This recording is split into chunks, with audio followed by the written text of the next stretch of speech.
નમસ્કાર દર્શક મિત્રો, કૃષિ દર્શન કાર્યક્રમમાં આપનું હાર્દિક સ્વાગત છે. દર્શક મિત્રો, કૃષિ દર્શનમાં આપણે કૃષિ અને પશુપાલન સંબંધી વાતો કરતા હોઈએ છીએ. સાથે સાથે તેમાં નવી જે ટેકનોલોજી આવતી હોય છે, નવા વિચારો અને નવી શોધ થતી હોય છે, તેને પણ આપણે વિશેષ પ્રાધાન્ય આપીએ છીએ. કારણ કે દેશ જ્યારે ખેડૂતોને પ્રાધાન્ય આપે છે, ખેતીને પ્રાધાન્ય આપે છે, ત્યારે બહુ જરૂરી છે કે 140 કરોડ લોકોનું પૂરું કરવા માટે પણ ખેતીમાં નવી ટેકનોલોજી લાવવી જરૂરી છે. અને એટલા માટે હવે ભાર મૂકવામાં આવે છે, જેને આપણે એગ્રો માટેના આપણે કહીએ કે જે સાહસિક લોકો, ઉદ્યોગ સાહસિક શબ્દ જેમ વાપરીએ છીએ, અને તેવી રીતે એગ્રીપ્રિન્યોર, તેના ઉપર પણ સરકાર વિશેષ પ્રાધાન્ય આપી રહી છે. કંઈક ઇનોવેટિવ થાય, કંઈક નવું થાય, કંઈક ઇનોવેટિવ આઈડિયાઝ આવે અને એના થકી ખેતીનો વિકાસ થાય, તેના ઉપર સરકાર વિશેષ ભાર આપે છે. ત્યારે આ જ મુદ્દે આણંદ એગ્રીકલ્ચર યુનિવર્સિટી દ્વારા ઇન્ક્યુબેશન સેન્ટર તૈયાર કરવામાં આવ્યું છે. આ ઇન્ક્યુબેશન સેન્ટર એ શું છે અને તેના થકી ખેતીનો અને ખેડૂતોનો વિકાસ કઈ રીતે કરી શકાય, તેની આજે આપણે ચર્ચા કરવી છે. એટલે આજનો આપણો વિષય છે, તેની વાત કરીએ તો તે છે ઇનોવેશન અને સ્ટાર્ટઅપ કૃષિ ક્ષેત્રે કઈ રીતે થાય, તેની આપણે ચર્ચા કરવી છે. અને આ ચર્ચામાં ભાગ લેવા માટે સ્ટુડિયોમાં આપણી સાથે જોડાયા છે નિકુંજભાઈ સોની, કે જેઓ chief executive officer incubation centre Anand agriculture university. ચાલો સાહેબ સાથે આપણે આજ મુદ્દે ચર્ચા કરીએ. નિકુંજભાઈ, આપનું ખૂબ ખૂબ સ્વાગત. નમસ્કાર. ખૂબ ખૂબ આભાર તમારો. વિષય કંઈક નવો છે એવું ખેડૂત મિત્રોને પણ થતું હશે. કેટલાક શબ્દો સ્ટાર્ટઅપ છે, ઇન્ક્યુબેશન છે, આ કદાચ પહેલાના સમયમાં નહોતા, પણ વિશેષ ભાર મૂકવામાં આવે છે કે ખેડૂતો હવે પોતે ઉદ્યોગ સાહસિક બને, અને ત્યારે આ સેન્ટરની સ્થાપના કરવામાં આવી છે. તો સૌથી પહેલા આપણે દર્શકોને એ જણાવવું છે કે સ્ટાર્ટઅપ એ શું છે, અને જે રેગ્યુલર આપણો જે બિઝનેસ ચાલતો હોય તેની કમ્પેરમાં સ્ટાર્ટઅપ એ કઈ રીતે અલગ પડે છે? જો સ્ટાર્ટઅપ પણ એક બિઝનેસ જ છે, એક નવો બિઝનેસ છે, પણ એમાં મુખ્ય શું ફેર છે જે આપણા નોર્મલ બિઝનેસ કરતાં? જ્યારે સ્ટાર્ટઅપનો જે બિઝનેસ હોય એમાં બે મુખ્ય એની વ્યાખ્યા કરું તો બે મુખ્ય એના ગુણધર્મો છે કે પહેલામાં એક તો કંઈક નવીન હોવું જોઈએ, ઇનોવેશન હોવું જોઈએ એની અંદર. અને ઇનોવેશન એવું હોય કે જે કોઈ પ્રોબ્લેમને સોલ્વ કરતું હોય, કોઈ સમસ્યાનું સમાધાન આપતું હોય, અને એનો સ્કેલ બહુ ઝડપથી વધી શકે એમ હોય, કે એ કોઈ જગ્યા કે પ્રોડક્ટથી બંધાયેલો ના હોય. તો એવો જ્યારે બિઝનેસ શરૂ કરવામાં આવે, અગર ઉદાહરણ આપું તો અત્યારે રિસન્ટલી આપણે મિલેટ યરની ઉજવણી કરી, બરાબર? ઘણા લોકો જાગૃત થયા, ઘણા પ્રોગ્રેસિવ ખેડૂતો અલગ અલગ મિલેટ પ્રોડક્ટ પણ કદાચ ઉગાડી હશે અને સીધી વેપારીને વેચી હશે. એ આપણે ખેતી થઈ. પછી હવે કોઈ થોડો પ્રોગ્રેસિવ વધારે હોય કે એમણે વિચાર્યું કે ચલો આમાંથી હું કંઈક લોટ બનાવું અને લોટ બનાવીને એનું વેચાણ કરું. તો જ્યારે એવું કરે તો એને એગ્રીપ્રેન્યોર્સ કહી શકાય કે એને મૂલ્ય વૃદ્ધિ કરી. પણ જો એનાથી આગળ જ્યારે જાય કોઈ વ્યક્તિ, જ્યારે એમાં શું છે, કારણ કે એ કોઈ હજી સમસ્યાનું સમાધાન નથી કરી રહ્યો, એક માર્કેટ ઊભું કરી રહ્યું. પણ જ્યારે એની અંદરની સમસ્યાઓ, બે મેઇન સમસ્યાઓ કઈ આપણે અગર થોડું ડિટેલ વિચારીએ તો શું હોય? એક સમસ્યા કે જેની અંદર લોકોને હજી એની આદત નથી કે રાગીનો લોટ તો તમે બનાવી દીધો, પણ શહેરના વ્યક્તિને એને બનાવતા નથી આવડતું, અને આવડે છે અથવા શીખે છે તો એનો ટેસ્ટ નથી ગમતો. તો એનું શું સોલ્યુશન? તો એવું જ અમારા સેન્ટરમાંથી એક સ્ટાર્ટઅપ તૈયાર થયું. એક ડેન્ટિસ્ટ મહિલા છે, એમણે વિચાર્યું કે એમણે આ ક્ષેત્રે કંઈક કરવું છે.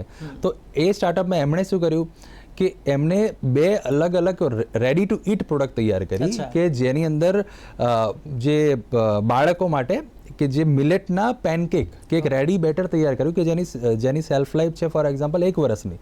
તમે અત્યારે પ્રોડક્ટ બનાવી વેચીને જે બાળકોને ટેસ્ટ જે ગમે છે એ ટેસ્ટમાં તમે પ્રોડક્ટ આપી. હવે એની માટે કોઈ લિમિટેશન ના રહી, એની માટે ના જગ્યાને કે લોટ 2 દિવસમાં ખરાબ થઈ જશે, બરાબર છે? કે એની પ્રોડક્ટની એ પોતાના બ્રાન્ડથી અત્યારે બોમ્બેની અંદર 17 સ્ટોર્સની અંદર એમનો માલ સપ્લાય કરી રહ્યા છે, અને 15થી વધારે એમ્પ્લોયને અત્યારે રોજગાર આપે છે. એટલે આ એક ડિફરન્સ થયો કે ભાઈ ખેડૂત, પછી એગ્રીપ્રેન્યોર અને સ્ટાર્ટઅપ. આ એક ડિફરન્સ છે કે સ્ટાર્ટઅપ માટે એને વિકાસની કોઈ લિમિટેશન નથી, કે એ જગ્યાથી રોકાયેલો નથી.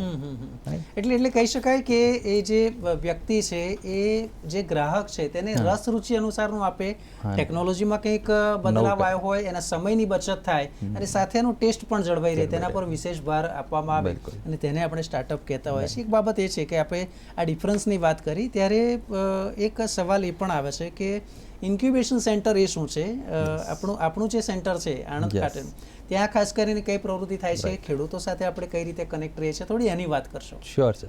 જો ઇન્ક્યુબેશન છે ને એક નજીકના સમયમાં ઊભી થયેલી આખી ઇકોસિસ્ટમ છે. આપણી ભારત સરકાર બહુ જ એક્ટિવલી એને વિસ્તાર કરી રહી છે, અલગ અલગ જગ્યાએ ઇન્ક્યુબેશન સેન્ટરો ખુલી રહ્યા છે. તો ઇન્ક્યુબેશન શું છે? હવે પહેલાના સમયમાં એવું હતું કે જ્યારે એક વેપારીનો છોકરો જ વેપારી બનતો હતો, બરાબર. એનું કારણ શું હતું કે એને એક રેડી ઇકોસિસ્ટમ મળતી હતી કે ભાઈ એને માલ ક્યાંથી લેવાનો છે, ક્યાં વેચવાનો છે, કયા ગ્રાહકો છે, કેવી રીતે એને માર્કેટિંગ કરવાનું, એનું નોલેજ એને ઘરમાં મળી જતું હતું. હવે એક ઇન્ક્યુબેશન સેન્ટરો એવા વિકસાવવામાં આવે કે આ નોલેજ દરેક વ્યક્તિને મળી શકે, કે તમે જ્યારે એક બિઝનેસ લઈને આવો છો, મને એના કસ્ટમર ક્યાં મળશે, મારે આમાં આ પ્રોડક્ટમાં શું ચેન્જીસ કરવાના, એના ટેકનિકલ માર્ગદર્શકો ક્યાં મળશે. એટલે એક ઇન્ક્યુબેશન સેન્ટર એક એવી સંસ્થા છે કે જે તમારા બિઝનેસને આઈડિયાથી લઈને તમે આઈડિયાને માર્કેટમાં આવે ત્યાં સુધીના જે પાસા છે, 360 ડિગ્રી આપણે જેને કહી શકાય કે બિઝનેસની, એના વિશેના અલગ અલગ માર્ગદર્શકો પૂરા પાડે. એક ઇન્ફ્રાસ્ટ્રક્ચર, જો અમારા જ ઇન્ક્યુબેશન સેન્ટરની જો વાત કરું તો આણંદ કૃષિ યુનિવર્સિટીએ જે ઇન્ક્યુબેશન સેન્ટર જે સ્થાપ્યું છે 2018માં માનનીય પ્રધાનમંત્રી શ્રીએ એનું ઉદ્ઘાટન કર્યું હતું. તો એ ઇન્ક્યુબેશન સેન્ટરમાં અમે પહેલું ફૂડ પ્રોસેસિંગ પર થોડોક વધારે ભાર મૂક્યો હતો, કારણ કે અમારો એક સ્ટ્રેન્થ એની અંદર હતી. તો એ અમે શું કર્યું કે અમારા જે ઇન્ક્યુબેશન સેન્ટરમાં 7 અલગ અલગ પાયલટ ફૂડ પ્રોસેસિંગ લાઇન્સ ઊભી કરવામાં આવી છે. તો એ લાઇન્સનો મતલબ શું છે કે તમારે અગર ફૂડનો બિઝનેસ ફોર એક્ઝામ્પલ કોઈએ ચાલુ કરો તો સૌથી પહેલું શું કરવું પડે કે ફૂડની ફેક્ટરી નાખવી પડે. બહુ મોંઘો બિઝનેસ છે. હવે બહુ મોંઘી વસ્તુ સ્થાપવાની દરેક વ્યક્તિની કેપેસિટી ના હોય. બિલકુલ. એણે જ કદાચ ચાલુ કરી દીધું અને કર્યા પછી જો પ્રોડક્ટ ના ચાલી તો એ લાખો રૂપિયાની મશીનરીનું શું કરે, બરાબર.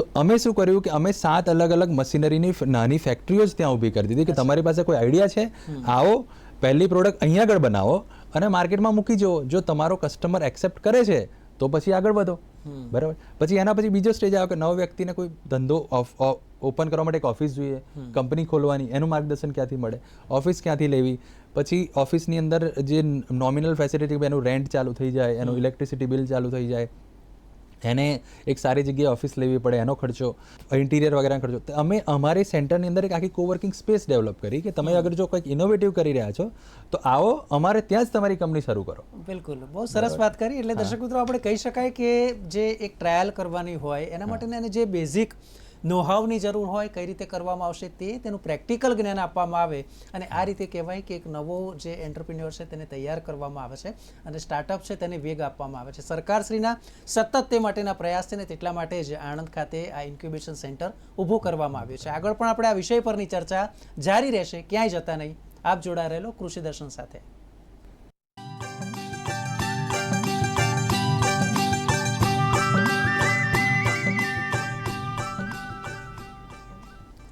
તો વિરામ બાદ આપનું સ્વાગત છે. દર્શક મિત્રો, આપ નિહાળી રહ્યા છો કૃષિ દર્શન અને આપણે વાત કરી રહ્યા છીએ કૃષિ ક્ષેત્રે ઇનોવેશન અને સ્ટાર્ટઅપની. નિકુંજ સોની સર આપણને આ વિશે માર્ગદર્શન આપી રહ્યા છે.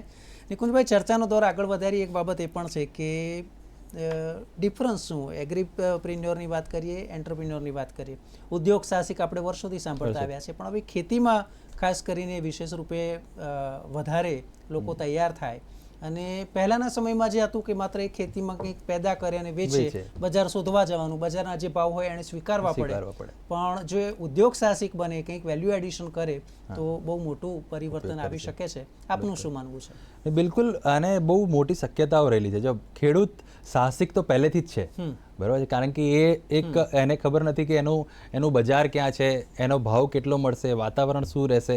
તે છતાંય એક સાહસ કરી અને એક રિસ્ક લઈને એ પ્રોડક્ટનું ઉત્પાદન તો કરી જ રહ્યો છે. હવે એને ખાલી ઉદ્યોગ વિશે વિચારવાનું છે, આનો હું ઉદ્યોગ કેમનો બનાવું, ખેતીને વ્યવસાયિક રૂપે વિચારવાનું કે જેને હું સાતત્યપૂર્ણ 12 મહિના મારે આ વસ્તુનું પ્રોડક્શન કઈ રીતે કરીને એને આગળ વધારી શકું અને હું મારા બ્રાન્ડથી એને આગળ વધારી શકું. એ પણ બહુ મોટું જરૂરી છે. જનરલી મારી પાસે ખેડૂતો ઘણા બધા ઉદ્યોગ સાહસિક બનવાની ઈચ્છાથી આવે છે અને અમે એમની પાસે એનો ડિસ્કશન પણ ચાલતું, પણ મેઇન ઇસ્યુ શું નડે છે કે એ તો ફર્સ્ટ એમનો ઈચ્છા એવી કે મારો જે પાક છે એની પર જ હું કામ કરું. મારી પહેલા હું એક બદલાવ લાવવા તૈયાર અથવા ઇઝીલી એક્સેપ્ટ નથી કરતા, અથવા તો શું હોય કે એમની જે પ્રોડક્ટ ફારો કોઈ રાગીની ઉત્પાદન કર્યું તો એ રાગી એ શું કરશે, ચલો બહુ પ્રોગ્રેસિવ છે, રાગીની 50 વસ્તુ બનાવી દીધી. રાગીમાં મેં ઢોસાનું ખીરું બી બનાવી દીધું, ખીચડી બી બનાવી દીધી, બધી બહુ વસ્તુ મેં બનાવી દીધી. હવે હું માર્કેટમાં એક એક્ઝિબિશનમાં જઈને મેં સ્ટોલ લગાવ્યો. પછી શું થાય, હું રાગીના વખાણ કરીશ કે રાગીમાં આ ગુણો છે, આ ગુણો છે.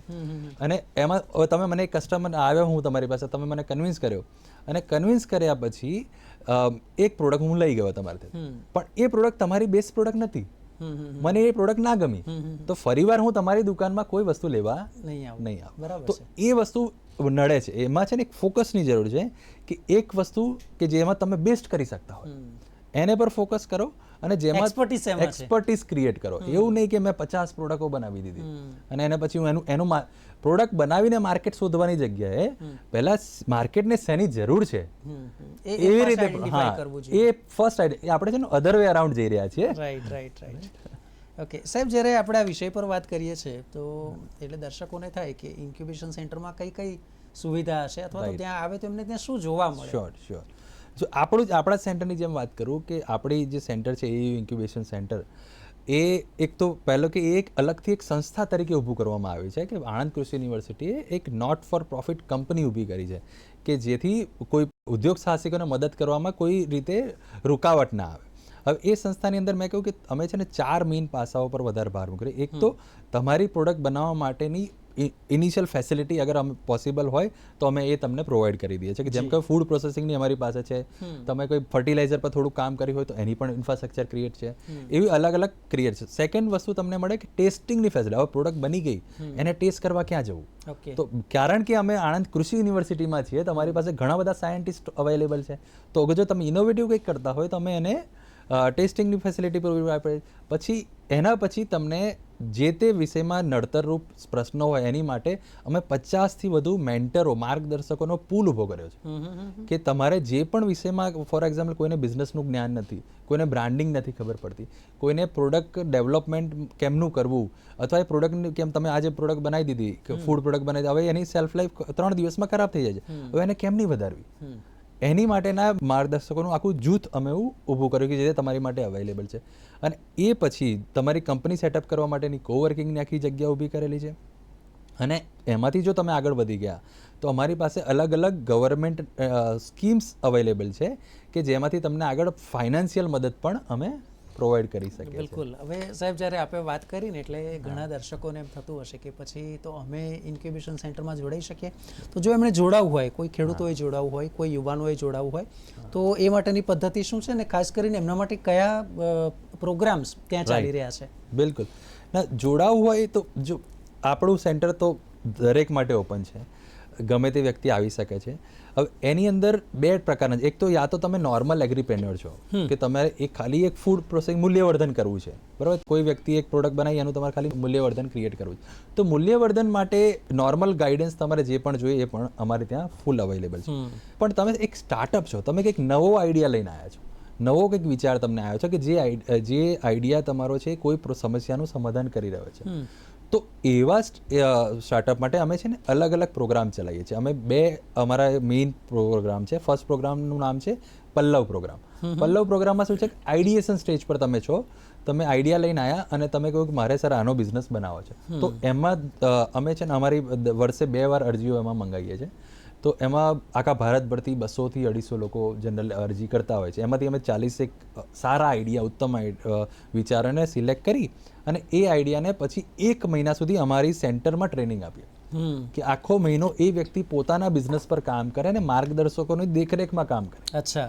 અને એ બિઝનેસ 1 મહિનાની અંદર એટલીસ્ટ એની મિનિમમ પ્રોડક્ટ માર્કેટમાં આવી જાય એટલો અમે એને રેડી કરી દઈએ છીએ. સો એ પ્રોગ્રામ છે. પછી તમે જો એમાંથી આગળ વધી ગયા, તમારો બિઝનેસ ચાલતો થઈ ગયો, કસ્ટમરોએ તમારી પ્રોડક્ટને એક્સેપ્ટ કરી લીધી છે, તો એના પછી તમારો એક્સપાન્શન સ્ટેજનો એક પ્રોગ્રામ છે જેનું નામ છે પ્રસૂન પ્રોગ્રામ. હવે પ્રસૂન પ્રોગ્રામની અંદર 1 મહિનાની ટ્રેનિંગ તો એની અંદર પણ છે જ, પણ એના પછી ફંડિંગ માટે પણ જ્યાં જ્યાં જરૂરિયાત છે એ પણ અમે તમને ઉપલબ્ધ કરવામાં મદદ કરીએ. બિલકુલ. એટલે દર્શક મિત્રો, પલ્લવની વાત કરીએ, પ્રસૂન પ્રોગ્રામની વાત કરીએ, પણ મૂળ એ છે કે તમે એકવાર શરૂઆત કરવી પડશે. એ આઈડિયા જનરેશનનો સ્ટેજ હોય કે પછી આઈડિયા જનરેટ થયા પછી તમે પ્રોડક્ટ લોન્ચ કરી હોય, વધારે એનું ફર્ધર ડેવલપમેન્ટ કઈ રીતે કરવું હોય એનો વિષય હોય તો પણ અહીંયા આપણને પૂરું માર્ગદર્શન પ્રાપ્ત થશે. આ જ વિષય પર આપણી ચર્ચા યથાવત રહેશે. હાલ સમય છે એક બ્રેકનો.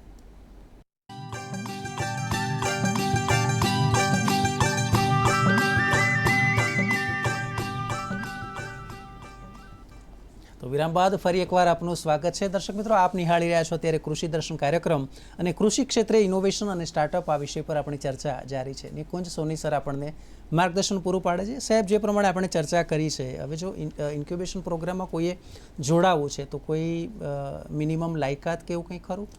મિનિમમ લાયકાત એટલી જ છે કે કંઈક નવો વિચાર અને ધગસ. હા, ધગસ હોવી જોઈએ. બે વસ્તુ જરૂરી છે કે તમારામાં જો બિઝનેસ કરવાની ધગસ હોય અને તમારે કંઈક નવું વિચારવાનું, એ જે એ ટાઈમે વિચાર આવ્યો એ બહુ જ ઇનોવેટિવ હોય એવું જરૂરી નથી. તમે પ્રોગ્રામમાં આવશો તો ઘણીવાર ઘણા વિચારો ચેન્જ પણ થઈ જાય માર્ગદર્શન મળ્યા પછી. તો તમારે મેઇન એ ટાઈમે પહેલાં તમે એટલું જ બતાવવાનું છે કે તમે કંઈક ઇનોવેટિવ કરવા માટે સક્ષમ છો અથવા ઈચ્છા ધરાવો છો, બસ એટલી જ. બાકી કોઈ જ ઉંમરની કોઈ બાંધછોડ નથી, ના કોઈ એરિયાની બાંધછોડ, ના તમારા કોઈ શૈક્ષણિક લાયકાતની જરૂરિયાત, કોઈ પણ જાતની જરૂરિયાત નથી. ખાલી એક ઇનોવેટિવ આઈડિયાની જરૂર છે. બિલકુલ, એટલે કહી શકાય કે કંઈક તમારે કરવાની તમન્ના હોવી જોઈએ અને સાથે માટેની ઈચ્છા શક્તિ હોવી જોઈએ. કારણ કે મિત્રો, ઈચ્છા હોય તો જ થશે, મન હોય તો જ માળવે જવાય, અને એના જેવી જ ક્યાંક વાત અહીંયા છે.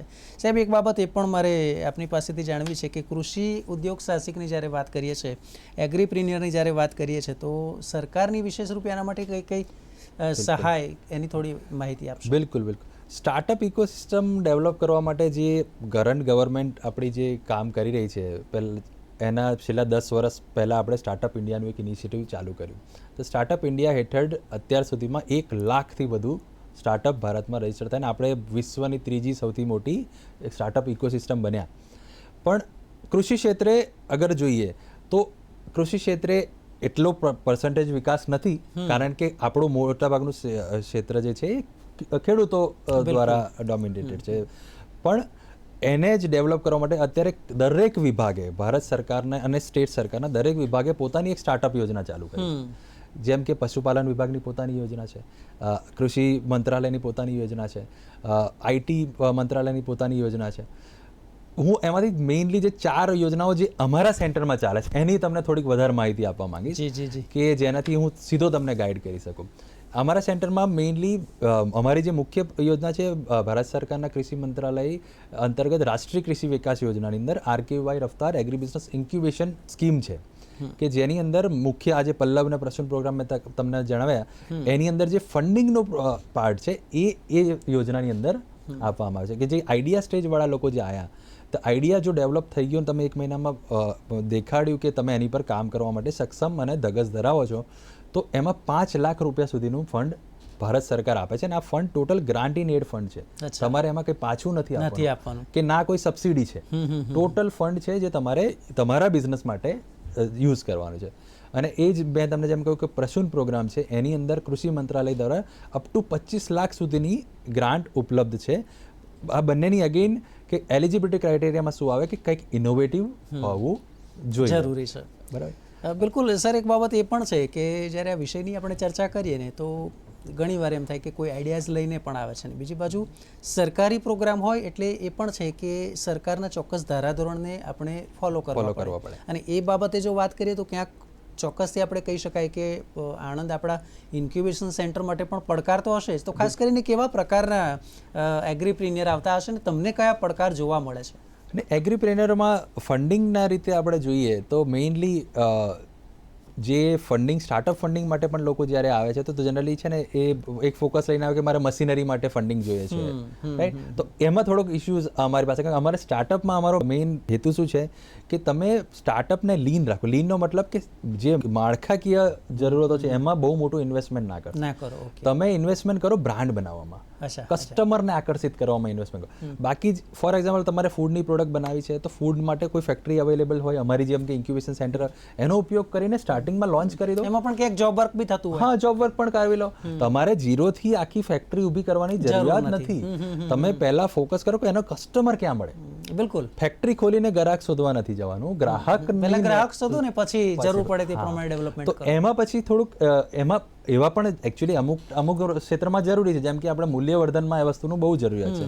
તો અમે એક PMFME સ્કીમ પણ અમારે ત્યાં ઉપલબ્ધ છે કે જેની અંદર તમારે જો કોઈ ફૂડની ફેક્ટરી નાખવી હોય તો એમાં અપ ટુ 35% સુધીની સબસિડી મળી શકે છે. જે prime minister formalization of micro food processing એન્ટરપ્રાઇઝીસની એક સ્કીમ છે જે ભારત સરકારના MOFPI મિનિસ્ટ્રી દ્વારા, કે જેની અંદર 35% સુધીની તમને સબસિડી મળી શકે. એ પછી અમે એમને એ સ્કીમમાં ગાઈડ કરીએ કે એક કામ કરીએ, ફેક્ટરી જ જો કરવી છે તમારે, એ ડિસાઇડ જ કરેલું છે, તો પછી આ સ્કીમનો એક લાભ લઈ શકાય છે. બિલકુલ બિલકુલ. સાહેબ, એક બાબત એ બી છે કે ચલો હવે કોઈ વ્યક્તિ છે એને નવું સ્ટાર્ટઅપ કરવું છે, તો અથવા એણે શરૂ કરી દીધું છે, તો એ માટેનું કોઈ એને સર્ટિફિકેટની જરૂર પડે, અને જો હા તો એ ક્યાંથી મળે? રાઈટ. સો સ્ટાર્ટઅપ શરૂ કરવા માટે કોઈ સર્ટિફિકેટની જરૂર નથી, પણ જો તમે એકવાર કંપની ખોલી દીધી છે તો સ્ટાર્ટઅપ ઇન્ડિયા, જે આપણું ગવર્મેન્ટનું ઇનિશિયેટિવ છે, startup.india.gov.in જે એની વેબસાઇટ છે, જે DPIIT વિભાગની અંદર આવે છે, એની ઉપર જઈને તમે સ્ટાર્ટઅપ રેકોગ્નિશન માટેની અરજી કરો. હું સ્ટાર્ટઅપ તો છું, પણ જો એને રેકોગ્નાઇઝ કોણ કરે, તો એની એજન્સી છે સ્ટાર્ટઅપ ઇન્ડિયા. તો સ્ટાર્ટઅપ ઇન્ડિયાની વેબસાઇટ પર જઈને તમે એક અરજી કરી શકો છો, અને એ અરજીના પ્રમાણમાં તમને તમારે પ્રૂવ કરવાનું કે તમે કેમના ઇનોવેટિવ છો. જો એ પ્રૂવ કરો તો તમને એનું સર્ટિફિકેટ મળે, અને એ સર્ટિફિકેટના ઘણા બધા લાભ પણ છે. બિલકુલ. કે તમને એમાં ટેક્સમાં રાહત મળે છે, તમે GSTમાં રાહત મળે છે, અલગ અલગ વિભાગોમાં જ્યારે અત્યારે જેમ કે સરકાર અલગ અલગ વસ્તુઓ ખરીદી રહી છે, તો એમના વિભાગોમાં હવે વિભાગો નક્કી કર્યા છે કે અમે 10% અમાઉન્ટ સ્ટાર્ટઅપ પાસેથી ખરીદીશું. બિલકુલ બિલકુલ. તો એટલે એમને એક મોટું માર્કેટ મળે, અને સરકારની સાથે સાથે મોટિવેશન મળે. બિલકુલ બિલકુલ. ઇનિશિયલ કસ્ટમર બેઝ પણ મળે. તો એ જો સર્ટિફિકેટ લીધેલું હોય તો ઓલવેઝ તમને એનો લાભ મળે છે. બિલકુલ. સાહેબ, એક બાબત એ બી છે કે હવે જો આપણા કૃષિ દર્શનના જ રેગ્યુલર દર્શક મિત્રો પણ એટલા ઘણા હોય છે, અને તેમને લઈને જો વાત કરીએ ને, એમણે કૃષિમાં સ્ટાર્ટઅપ શરૂ કરવું હોય અને આપનો સંપર્ક કરવો હોય, આપણી સંસ્થાનો સંપર્ક કરવો હોય, તો એ વિશે માહિતી આપશો? બિલકુલ. અમારી સંસ્થામાં તમે ગમે ત્યારે આવી શકો છો. આણંદ કૃષિ યુનિવર્સિટી ખાતે college of food processing technology છે, એના કેમ્પસની અંદર AAU ઇન્ક્યુબેશન સેન્ટરની પૂરી બિલ્ડિંગ છે, કે જ્યાં આગળ તમે ગમે ત્યારે આવી શકો છો. અમારી વેબસાઇટ છે aauincubator.in. એ વેબસાઇટ પર જઈને તમે આ તમામ પ્રોગ્રામની માહિતી લઈ શકો છો, અને અમારા કોન્ટેક્ટ નંબર્સ પણ ત્યાં અવેલેબલ છે, ને ઈમેલ એડ્રેસીસ પણ અવેલેબલ છે. તમે એની ટાઈમ કોન્ટેક્ટ કરો, તમે એની ટાઈમ આવી જાઓ. મેઇન અમારે જરૂર છે ઉત્સાહી ખેડૂત મિત્રોની, કે જે કંઈક કરવાની ઈચ્છા ધરાવે છે. બિલકુલ. એટલે એક સરળ ભાષામાં આપણે કહીએ ને તો એવું કહી શકાય કે ધંધો કરવા માટે લોનની જરૂર પડે, પણ લોન લેવા માટે ધંધો ના કરાય, એના જેવી વાત છે. તો દર્શક મિત્રો, ચોક્કસથી કૃષિ ક્ષેત્રે ઇનોવેશન અને સ્ટાર્ટઅપનો આ વિષય આપને પણ પસંદ પડ્યો હશે. નિકુંજ સર, આપ આવ્યા વિશેષ રૂપે અને દર્શકોને ખૂબ જ સરળ ભાષામાં રોચક માહિતી આપી. ચોક્કસથી મને આશા છે કે આ એપિસોડ જોઈને પણ કેટલાક એગ્રીપ્રિન્યોર્સ તૈયાર થશે, અને ચોક્કસથી આપણે વાત કરી છે કે જ્યારે જરૂર પડશે તો આપનું માર્ગદર્શન લેશે. તો ચર્ચામાં ભાગ લેવા બદલ આપનો ખૂબ આભાર. તમે આમંત્રણ આપ્યું અને મોકો આપ્યો કે તમારા ખેડૂત મિત્રો સાથે વાત કરી. ધન્યવાદ સાહેબ. તો દર્શક મિત્રો, મને પણ આશા છે કે કૃષિ ક્ષેત્રે ઇનોવેશન સતત ચાલતા રહેશે, નવા સ્ટાર્ટઅપ છે તે ડેવલપ થતા રહેશે. સરકાર પણ આ માટે સતત તત્પર છે, અને ખેડૂતો પણ દેશના વિકાસ માટે, ઉન્નત પ્રગતિ માટે તૈયાર છે. કૃષિ દર્શનમાં અત્યારે બસ આટલું જ. મને આપશો રજા. નમસ્કાર.